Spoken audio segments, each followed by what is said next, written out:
No, I would say yeah, some jealousy. I can see it from the outside looking in because I'm not really in a crowd. I'm against myself. So, but yeah, I see it. I just choose not to be in it. Absolutely. Yeah. Absolutely. Have you ever had one of them dry moments on stage where people like crickets?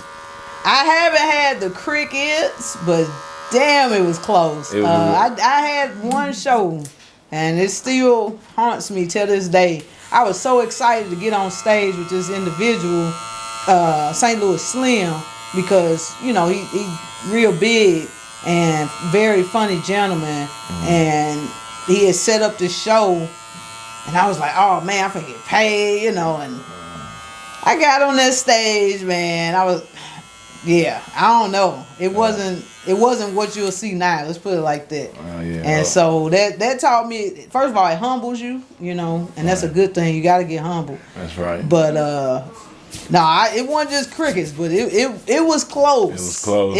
It made 5 minutes feel like an eternity. I know it. I know it. Yeah, I was ready to flash myself to get off stage. Like I'm done. Who inspired you? Who would you say is your inspiration in comedy? It would definitely be Adele Givens and Eddie Griffin. Eddie Griffin. Yeah. I watched him when he was on Foolish, and I was a kid. I didn't think nothing about being a comedian at this time, but I watched Foolish so many times, and what I liked about the movie and him was he just kept going back. He sucked, but he just kept going at it. He had a manager that was really trying with him, and it was just something about that movie. But Eddie Griffin is definitely one of my favorites. I aspire to be like him because he's not just funny, he's also very smart. Absolutely, definitely. What's some comics you've met? Some famous comics have you met? I did meet Adele Givens. You did? I got backstage with her and spoke with her and her husband. Very wonderful people. I was on stage and did a show with DL Hughley. Oh yeah. Yeah. That was amazing. What was that like with him? It honestly, the whole night felt like a dream. He's a very professional man, but he was so personable. He was pouring my husband drinks. For real? I sat knee to knee with this man in the green room for hours. And his friends was coming up, and people that wanted to speak with him. And he didn't make me move. Not one time. We sat on the couch together the whole time. He gave me advice. When I got off stage, he kissed my hand, told me how good I did, and got my manager to give me his number. So it was great. It felt like a dream. That's dope. Now in this new age, we got social media, we got Instagram, we have TikTok and all that. Do you do like the TikTok challenges and stuff? Like, do you be? No, you gotta be careful with the TikTok challenges because my kneecaps can't challenge at all. They be doing some wild stuff. Yeah. But on some things, if it's a fun challenge, they was stealing Kias at one time. I wasn't doing that, y'all. I can't be doing that. I can't be doing, twerk videos. I got the kids, so I try to keep it clean. Absolutely. Mostly my TikToks are just me. I just want to have a good time, and I'm able to, do a little more like with the editing and stuff. So, absolutely. Yeah, that's mainly what I'm on there for. Yeah, because social media definitely helps promotion, promoting and exposure. Yes. Because back in the day, you just had to go to club and aim, it's hearsay.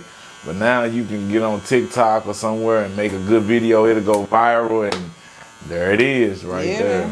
So would you say that's an advantage to having that now versus the old school way?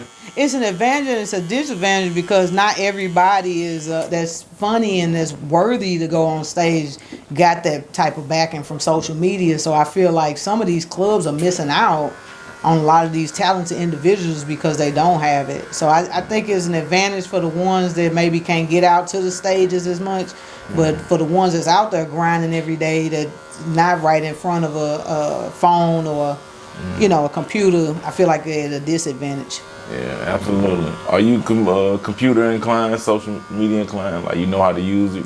Yes. I own a business, so I definitely have to be That's good. on the up and up. That's good.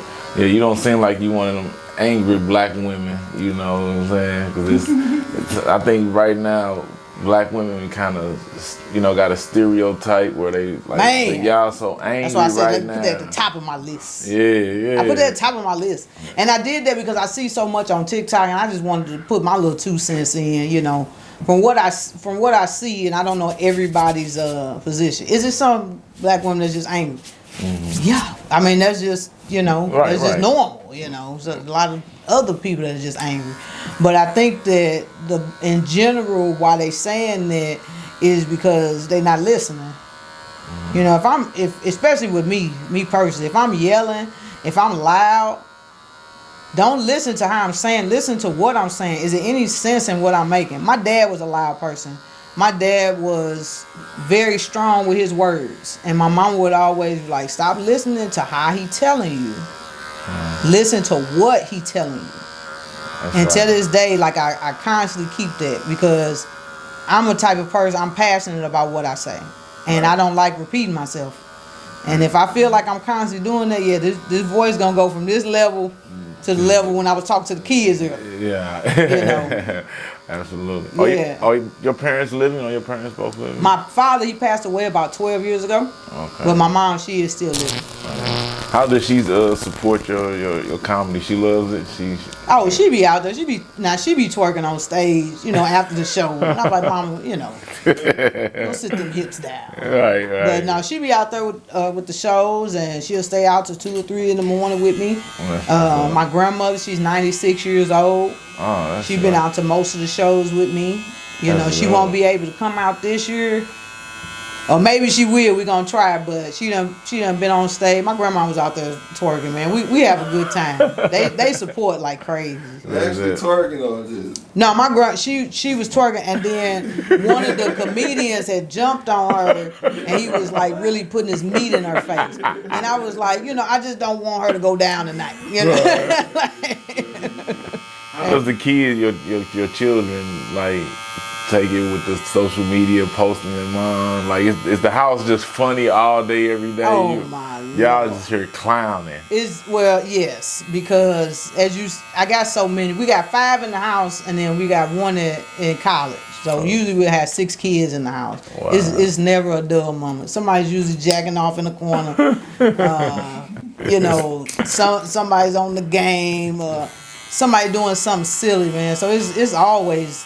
It's never a dull moment in here. Let's put it like that. That's dope, man. I can see that you and your husband have a good relationship. Do you think social media has tainted relationships, black relationships, a lot? I think relationships just in general because first of all, because you can do a lot of stuff with this Photoshop shit. You can make an ad. Catfishing. Yeah, you can make an ad go from here to Texas. You know what I'm saying? In a matter of a click. Make your boobs look like Cleopatra's. You can have your skin tone just like it's kissed by the sun and shit.